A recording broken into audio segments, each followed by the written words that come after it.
నమస్తే welcome to Aadya media నేను మీ స్వర్ణ ప్రస్తుతం మనతో పాటు ఉన్నారు సీనియర్ జర్నలిస్ట్ సినీ పరిశోధకులు ఇమ్మంది రామారావు గారు. నమస్తే అండి రామారావు గారు. నమస్తే అమ్మా. రామారావు గారు, అవినాష్ రెడ్డి అరెస్టు తప్పదు అంటూ వార్తలు వస్తున్న నేపథ్యంలో ముందస్తు బెయిల్కి అవినాష్ రెడ్డి ట్రై చేయడం, సుప్రీంకోర్టు నిరాకరించడం, ప్రస్తుతం ఇది బ్రేకింగ్ న్యూస్ రైట్. ఏం చెప్తారు మీరు? ఏం జరగబోతుందంటారు? ఇక్కడ ఒక విషయాన్ని ప్రధానంగా చెప్పుకోవాలమ్మా. అవినాష్ రెడ్డికి సిబిఐ ఎందుకు నోటీస్ ఇచ్చింది? నేరస్తుడనే కదా. అలాంటప్పుడు ఆ నేరస్తుడిని కాపాడడం కోసం ప్రస్తుతం రూలింగ్లో ఉన్నటువంటి పార్టీ ఇంతగా పరితపించడం అవసరమా? ఈ ప్రశ్న వేసుకోవాలి. మీరు కాపాడుతుంది ఎవరిని? ఒక నిర్దోషిని కాదు, నేరస్తుడిని, ముద్దాయిగా రుజువైన వ్యక్తిని మీరు కాపాడుతున్నారు. మీరు సమాజానికి ఏ సందేశాన్ని ఇస్తున్నారు? ఒకవేళ కాపాడగలిగినట్టయితే మిమ్మల్ని ప్రజలు ఎలాగ అర్థం చేసుకుంటారు? అంటే ఒక పార్టీలో ఉన్నవాడు ఎవరిని చంపేసినా, ఎవరిని గొడ్డలతో నరికేసినా, ఎవరిని తూట్లు పొడిచినా సరే మీరు రక్షణ కల్పిస్తారా మీ ప్రభుత్వం అని ప్రజలు ప్రశ్నిస్తున్నారు. ఆ ప్రజలకు ఏం చెప్తారు? అరే ఓ పక్క సునీతారెడ్డి సుప్రీంకోర్టు విషయం అంటే అక్కడ మెట్లు ఎక్కి కాళ్ళు చెప్పులు అరిగిపోయి ఆ గొంతు పూర్తిగా అరిగిపోయి చాలా కష్టాలు పడుతుంది, కేసు ఏదో విధంగా తొందరగా తేల్చండి అని చెప్తే వాళ్ళకి చిరాకు కూడా వచ్చింది సుప్రీంకోర్టుకి.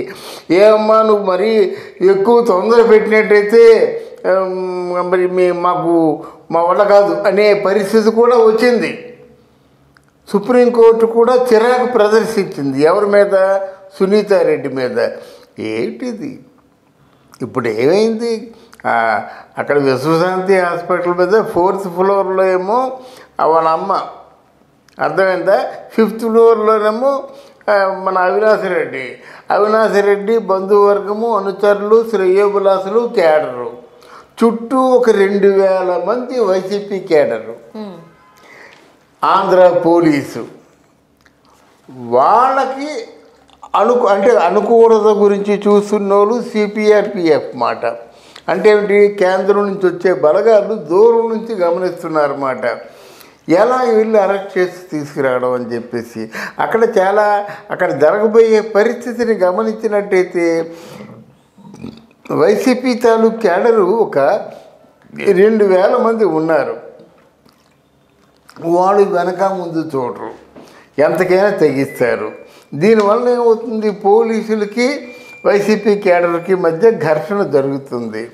అందువలన ఇప్పుడు మన రాష్ట్ర కేంద్ర బలగాలు ఏం చేస్తాయంటే దాని పద్ధతిగా ఓ నోటీస్ పంపిస్తాయి, మిమ్మల్ని అరెస్ట్ చేయమని చెప్తాయి, అరెస్ట్ చేస్తాయన్నమాట. అరెస్ట్ చేసే అవకాశం లేదు కదా. 5వ ఫ్లోర్ వరకు వెళ్ళాలంటే కష్టం కదా. హాస్పిటల్, విశ్వశాంతి హాస్పిటల్ చుట్టూ ఒక పద్మ వ్యూహంలాగా పన్నేశారన్నమాట. మరి దీనికి జగన్మోహన్ రెడ్డి గారు సపోర్ట్ ఇవ్వడం, అని భరోసా ఇవ్వడం, తర్వాత ఆంధ్రదేశంలో ఉన్నటువంటి రాష్ట్ర పోలీసునేమో అక్కడ కేటాయించడం ఎంతవరకు న్యాయం? విజ్ఞతగా వాళ్ళు ఏ విధంగా దీన్ని అర్థం చేసుకుంటారు? మీరు రక్షణ కల్పిస్తుంది ఎవరికి?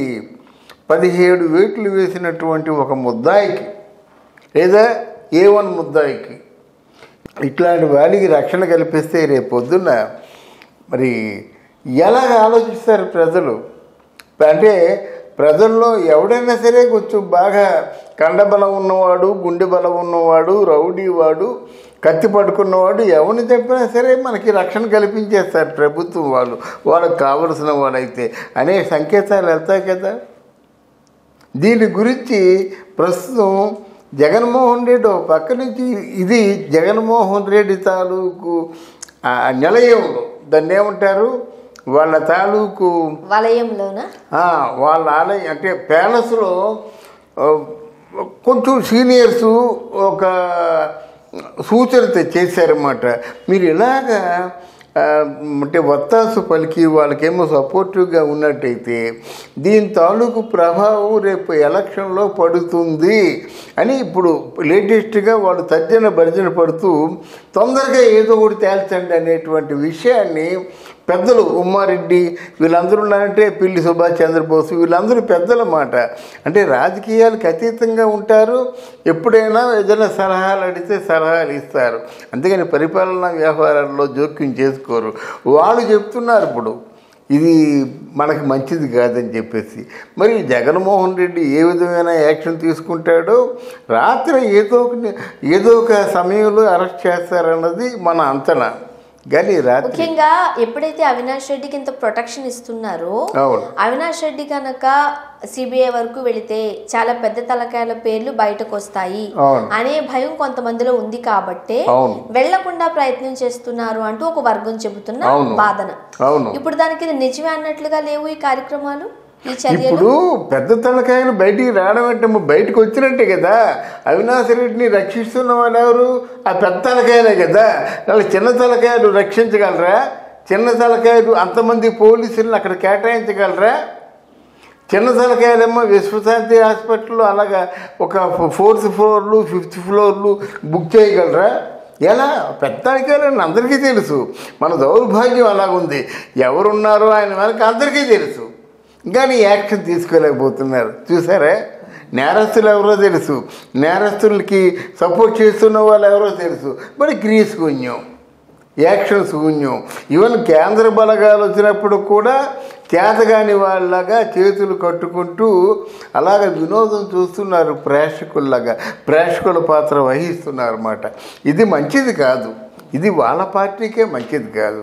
నిన్న మొన్నటి వరకు అవినాష్ రెడ్డిని అరెస్ట్ అంతా ఎవరేమీ చేయరు, బట్ అట్లా నాంచడానికి మాత్రమే ఈ కార్యక్రమాలు, ఈ మాటలు అంటూ ఒక వాదన అయితే వచ్చింది. బట్ ఇప్పుడు జరుగుతున్న పరిణామాలు చూస్తూ ఉంటే అవినాష్ రెడ్డి అరెస్ట్ తప్పదు అంటూ కూడా అంటే న్యూస్ వస్తూ ఉంది. కేసుని నాంచడానికి మన ఊహాగానాలు కాదమ్మా. అక్కడ ఒక కోర్టులు ఉన్నాయి, సుప్రీంకోర్టు ఉంది, సిబిఐ ఉంది. వీటన్నిటిని దాటి వెళ్ళగలరా వాళ్ళు? కాదంటే ఏదో ఒక రోజు 2 రోజులు 1 వారం రోజులు ఆ టైం కేటాయిస్తారు. దానికి ఏం చేస్తున్నారు? ఎవరో లాయర్ సలహా ఏంటంటే మా అమ్మగారి కడుపులో నొప్పి 10 రోజుల పాటు ట్రీట్మెంట్ అవసరం, ఈ 10 రోజుల తర్వాత నేను మీ దగ్గరికి వస్తానని చెప్పాడు. అంతే కదా. ఆయన నేను రానని చెప్పడం లేదు, ఓ 10 రోజులు గడువు కావాలని చెప్తాడనమాట. ఎంతకాలం కనుక ఇది ఆయనకే మంచిది కాదు, ఆయనకి మద్దతు ఇస్తున్న పార్టీకి అంతకంటే మంచిది కాదు. ఓకే, సో ఇప్పుడు అవినాష్ రెడ్డి కనుక అరెస్ట్ అయితే పరిణామాలు ఎలా ఉండబోతుంది? డెఫినెట్గా చాలా తీవ్రంగా ఉంటాయి. అవినాష్ రెడ్డి అరెస్ట్ అయినట్టు ఖచ్చితంగా భారతీ రెడ్డి కూడా అరెస్ట్ అవుద్ది. తర్వాత అంటే ఇందులో జగన్మోహన్ రెడ్డి గారికి పెద్ద అంటే ఈయన కొమ్ముగాస్తుందనే ఒక నింద ఉంటుంది, కానీ ఇందులో ముద్దాయి పాత్ర మాత్రం వహించడు. ఈవిడ ముద్దాయి పాత్ర వహిస్తుంది, సంధానకర్తగా ఉంటుంది, సూత్రధారిగా ఉంటుంది. అర్థమైందా? భారతి 50 ఫోన్లు చేయవలసిన అవసరం ఉంది, 50 ఫోన్లకి సమాధానం చెప్పవలసిన అవసరం ఉంది. ఆవిడ 50 ఫోన్లలో ఏం మాట్లాడింది, ఏ డైరెక్షన్స్ ఇచ్చింది, అవినాష్ రెడ్డి భారతీ రెడ్డితోనే ఎందుకు మాట్లాడాడు, అవన్నీ బయటకు వస్తాయి కదా. ఏమ్మా మీతో ఇలాగ ఆ ట్రాక్ అంతా ఉంది కదా, మీతో ఈ సంభాషణ జరిగింది ఏ కారణం చేత, వీటన్నిటికీ సమాధానం చెప్పుకోవాలి కదా. ఇలాగా ఇది కేవలం ప్రభుత్వానికి ఒక చెడు సంకేతం. ప్రభుత్వం దీనికి సమాధానం చెప్పుకోవాల్సినటువంటి అవసరం ఉంటుంది. ఈ కార్యక్రమానికి తగిన మూల్యం కూడా చెల్లించుకోవాల్సిన అవసరం ఉంటుంది. ఒక నేరస్తుడికి నువ్వు ఒక మద్దతుగా సపోర్టివ్గా ఉంటూ ప్రభుత్వ యంత్రాంగాన్ని దుర్వినియోగం చేస్తున్నందుకు దీన్ని సమాధానం చెప్పుకోవాలి రేపు పొద్దున ప్రజలకు, లేదా దీని తాలూకు ప్రభావం ప్రజల మీద ఉంటుంది. ఏం జరగబోతుందో చూద్దామండి. Thank you so much. Thank you very much.